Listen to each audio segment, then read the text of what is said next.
We are on top of Big Sky on their tram. I've never been here. I'm super excited. So in this video, we're gonna do a little vloggy, vibey, exploratory. Plus, we're gonna be talking about how to handle variable conditions, bumps, off-piste terrain. So this is literally gonna be action-packed. And throughout this video, at any point you feel like you got value, definitely like the video. Come back because I post a video every week, and this is gonna be insane. Let's go. Also, this is my boy Joey. Joey's gonna be guiding, touring us today. Joey, where are we going? We're going Lenin to dictators. I have no idea what that means, but good thing I got an absolute incredible guide. A lot of communism in there. I don't know what that means. Oh yeah, true. Okay. I'm gonna actually get in. This is a nice life hack for those that don't know. If you're paranoid, piggyback them. Piggyback them, don't let them run away. Stay, good dog. Let's go. Okay. And so when you get a day ticket to Big Sky, you get to ride the mountain, and then there's an additional charge to ride the tram. If you ever get a chance and you're feeling comfortable and confident, I highly recommend doing it because it's an experience of a lifetime. Let's go Big Sky. Let's get a thumbnail shot. A few things. This is the access to the big couloir in the North Summit snowfield. You can see some people there. They're getting ready to ride Great Falls.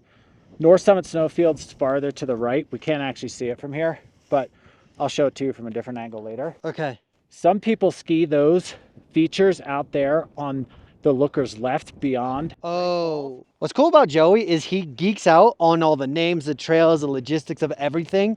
I feel like I'm in pretty good hands. Are you calling me a geek? I'm calling you a geek for sure. A nerd.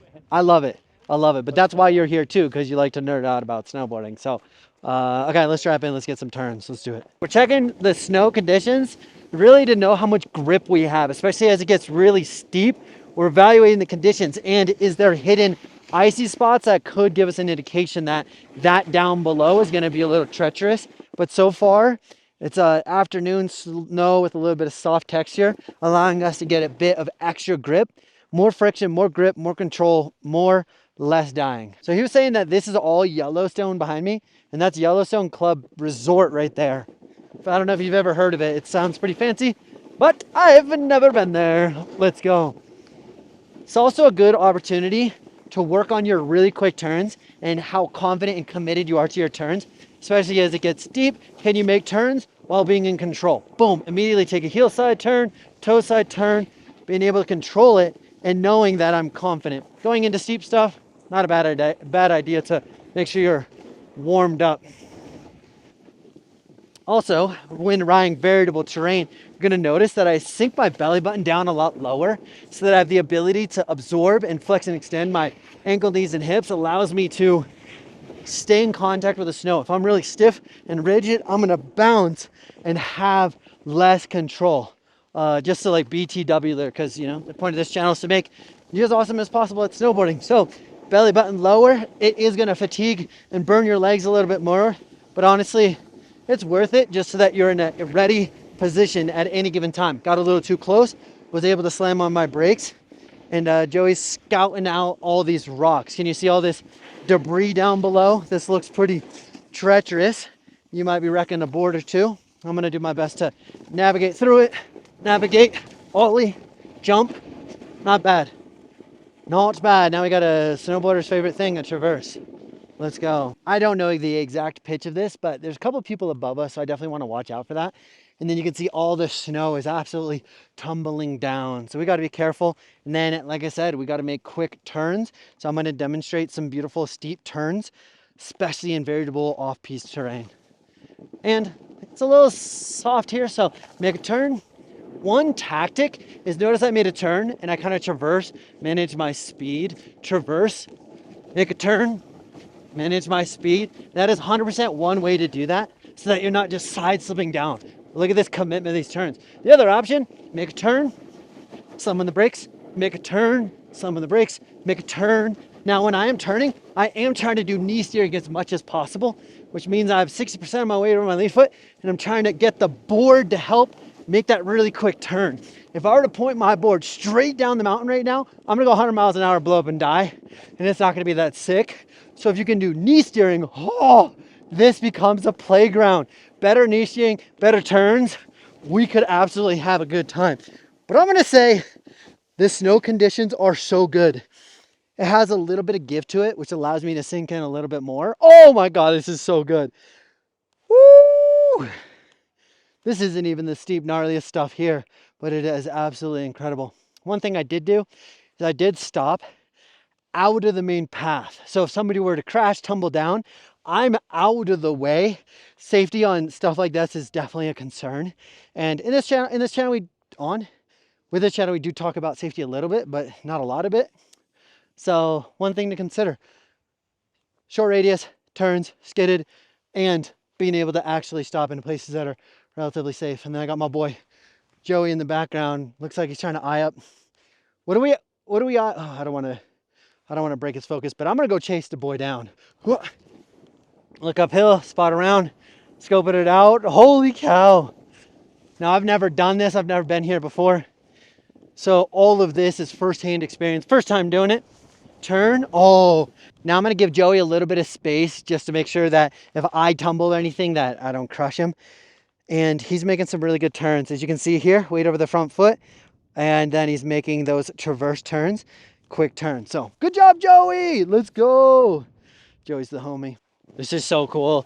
I so want to get into this style of riding. Oh, it's so rad. Oh, okay. Try not to get greedy, but we're going to have a little bit of a good time. Woo! Let's go. That is so sketchy because I don't know if I can like trust it, but look at this snow. I have so much grip. Oh, it feels so good to be able to just know that you're in control. It's not super gnarly. Oh my gosh. I'm so in love. Oh, the conditions. I did not expect to ride any of this terrain today. That is so good. Holy cow. Yes? Lead it. Let's go. Okay, let's go. We're vibing. We got a little vibe going with staying in control, but also just here to absolutely have a good time. Look how steep this is. Oh, slamming the brakes, make a turn. There's 100% guy down below me, so I want to make sure I don't take him out. Definitely did not look uphill as he traversed across the run. So sick though. Holy cow. Now the weather's starting to, the temperature and the snow is starting to change. It's becoming very snowbally. If I were to grab this snow, look at this ice chunker of like pure wetness. So we dropped in elevation. I can tell you right now, the snow has gotten heavy. It's gotten really sticky on the front foot. And I definitely feel like this could be really dangerous for your knees. So being able to pay attention to the texture in the snow and how it quickly changes, then you have to change your approach a little bit, which is a little bit more centered so that I'm not all the way forward doing ragdolls, a little bit more center, still trying to implement knee steering, but through a centered position. And sometimes I might have to like get on the back foot a little bit and then dive to the front foot. Definitely an option. But I hope you like that little tour of the nerdiness of a tram ride. We're not done yet, but I just hope you're stoked on that and you don't mind the nerd, the in-moment words, because I'm really curious what your thought is on that and what do you think of the content. My goal is to make the best snowboard content possible. So that means I need a little bit of feedback from you just to help guide to the most amazing content. And if you're digging the content, like the video, subscribe. I don't say it at all. Subscribe, because my goal is to make you as awesome as possible and build a community of incredible people. Enough yapping. We're going to get into how to handle more variable terrain, vloggy, vibey. Let's freaking go. Look at this gnarliness. So behind the scenes, Joey and I are working on some instructor stuff, some nerdy stuff. We're breaking down his riding in a very positive light and trying to give him some fine little motor skills to work on, and then being able to implement some stuff in technical situations is really hard because your bandwidth of your brain is limited when it's a gnarly situation. But can you work on improving your turns is a really good test, but also could be dangerous if you're like not paying attention to what you're doing. So incremental challenges is really appropriate. That's what we've been doing, is giving him some nerd to work on, and then he's going to become an instructor because I said you A, love snowboarding, and B, you love sharing the love for snowboarding. That is true. Because you're an instructor, you think about snowboarding and breaking stuff down differently, then you get to use that on your own riding and become a better snowboarder. So then you can become a better snowboarder and share the love for snowboarding and then be able to handle this stuff better. I was an instructor for 12 years, loved it, selfishly, I want to be a better snowboarder. Getting back into some technical talk and nerd, when you're riding these conditions, especially when it's really wet, it can actually be quite fatiguing on the body. Your ankles are having to do a lot more to fight, to hold balance and manage the weird conditions. So I definitely advise, like, take your time, take your break. I snowboard a lot and my feet are on fire right now, even after taking a break. So it definitely becomes different, but the more awareness you have, the better. So we're going to be riding, vibing, following Joey, and we're going to talk about the awareness and how to handle variable conditions, especially as you ride in different lighting, as we've kind of seen today. Well, of course, we do a nice little frontside 360. So number one thing when it comes to handling variable terrain, just like this is what we'd call off-piste terrain. This is slightly bumpy, slightly unpredictable, and it's not groomed. So anytime you get this condition, it's called off-piste. To be able to be more awesome at off-piste terrain, two big things I want you to do. Number one is put yourself in a better balanced position. So if you're happen to hit these bumps, notice that I'm not losing my balance, whether I'm hitting the bumps. To do that, I'm thinking about getting my belly button lower and allowing that knees to act as shock absorbers. So whether I'm needing the bump to push my knees up, or I need to extend down to stay in contact with snow, because I'm in a lower position, it allows me to do that. But I need to make sure that I'm keeping my chest up so that I can stay in a balanced position. Secondly, with conditions, you're trying to do your absolute best to read the terrain. Now, as a beginner and intermediate snowboarder, a lot of time people get stuck looking down at their feet, knowing what's here. The goal is to not look at our feet. The goal is to anticipate what's about to happen. My analogy, imagine you're driving a car and the whole entire time you're going 100 miles an hour staring at your steering wheel. It is not advantageous for the success of anyone around you, including yourself. So if you can get your eyes up when you're driving, super awesome. Now the same thing is here. I'm reading the texture of the snow. I'm reading the bumps. I'm reading, is it look sticky with a little bit more saturated texture, or does it look a little scraped off and firm? So being able to read these terrain is quite important.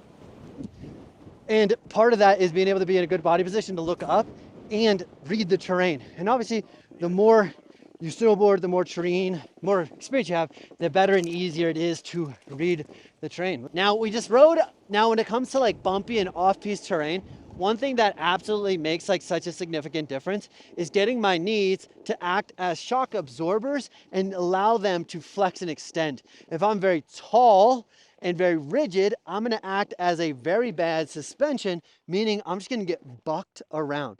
Now let's say that I am low and I do not allow my knees to flex and extend or absorb the terrain, I'm really rigid, then I'm gonna act like a rock skipping across water, which is absolutely not what we're trying to do here, right? Because if we're acting like a rock, all of a sudden we have no control. We're just getting bucked around.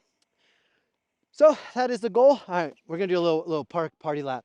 On the first one, I'm gonna be absorbing, so you can kind of see that flexion extension. And then the second one, I'm gonna pop, but you can see it. I'm just gonna cruise straight down. I'm gonna use this angle. Knees are bent, and I'm just gonna absorb. So the jump is going to allow me to stay even, especially with my belly button. But the second one, let's get a little bit of a jump and a little bit of a pop in there. By extending, I'm gonna be able to catch air. But notice I had two different tactics. I could catch air or I could not. And then I have the ability to dictate the outcome more appropriately based on what I want to do.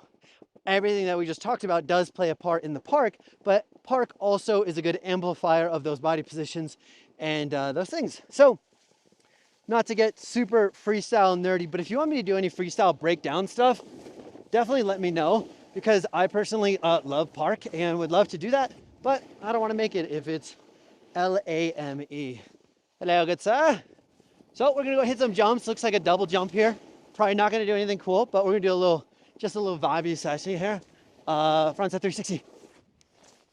And then we're gonna do a backside nollie 180. Oh, probably need to go way faster. And yes, that was a bit embarrassing because it's so slow. Variable terrain, what else? Do you have any other input down below in the comments? We've been really enjoying this season, and this is kind of the part of the video where I get to talk to you because we're friends and we're vibing, we're hanging out. And it's been a really weird season. My hip still hurts so much. So I had another doctor's appointment and the guy was like, oh, do you see this right here? I'm like, yeah. He's like, oh yeah, it's probably another torn labrum. I'm like, I've had 2 hip surgeries to fix my hip problem, and you're telling me that there's still a hip problem? So frustrating, but I have to get an MRI in about 2 weeks because I'm going out of town. Part of this trip is going out of town. But I'm gonna be out of town for like 2 weeks, and then I'm gonna get an MRI to see if like it's still a torn labrum, which is so frustrating.